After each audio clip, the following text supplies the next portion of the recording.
Is Joe Biden considering speeding up Ukraine's bid to join NATO before leaving office?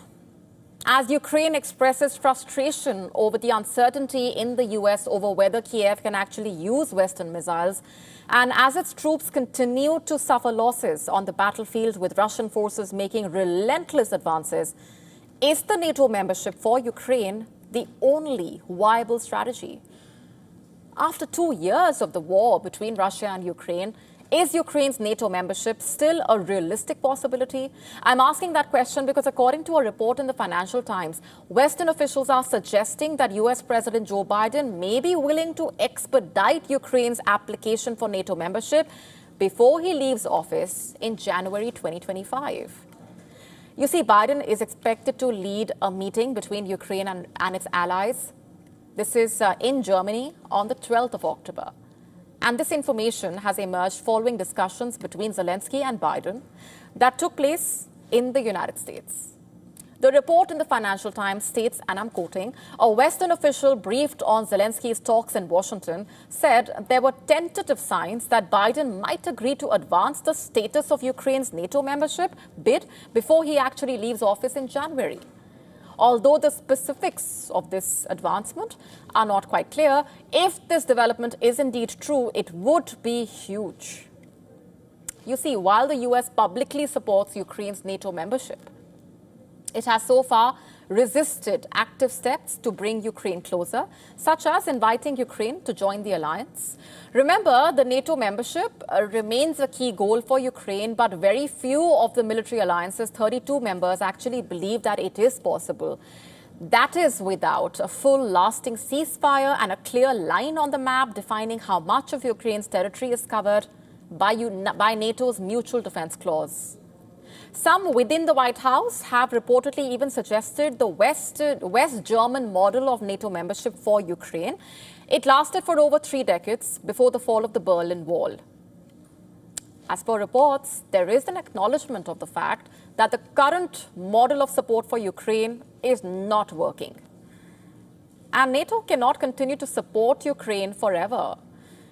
Before we go any further, what are NATO's requirements for membership? Let's just break this down for you. Candidates for NATO membership must meet 5 requirements. New members must uphold democracy, including tolerating diversity. Number 2, new members must be making progress towards a market economy. Thirdly, their military forces must be under firm civilian control. Number 4, they must be good neighbors and respect sovereignty outside their borders. Number 5, they must be working towards compatibility with the NATO forces. So what's really stopping Ukraine from joining the NATO, you ask? Russia has consistently opposed the idea of Ukraine joining the NATO. It basically fears that it would bring the NATO forces too close to its borders. However, in 2008, the NATO had said that Ukraine could eventually join. After Russia's invasion in 2022, Ukraine's President Volodymyr Zelensky asked for his country to be admitted as soon as possible. Former NATO Secretary General even said that it was inevitable that Ukraine would become a member, but maintained that it could not happen until the war with Russia ends.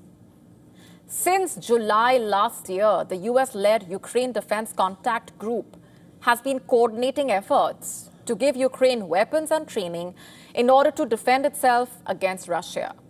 But even though member countries have restated their unwavering backing for Ukraine, the bloc has not given a clear and formal timeline for when the country can actually join the alliance.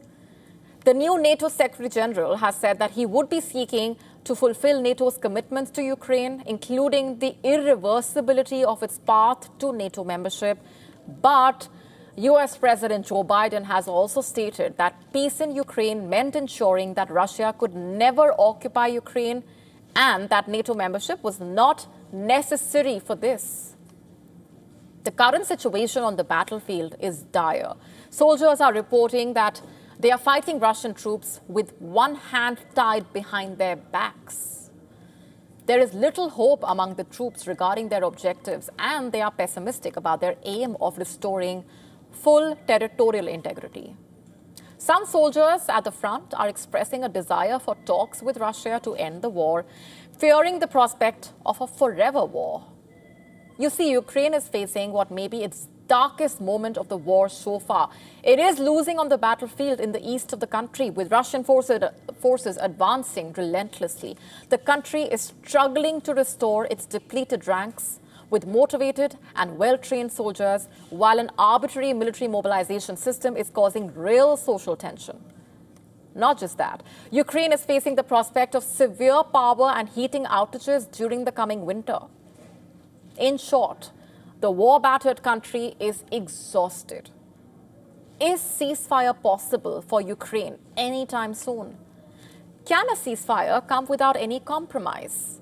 Can a NATO membership for Ukraine end hostilities with Russia? We will have to wait and watch for that answer. To stay up to speed with the latest news, download the WION app and subscribe to our YouTube channel.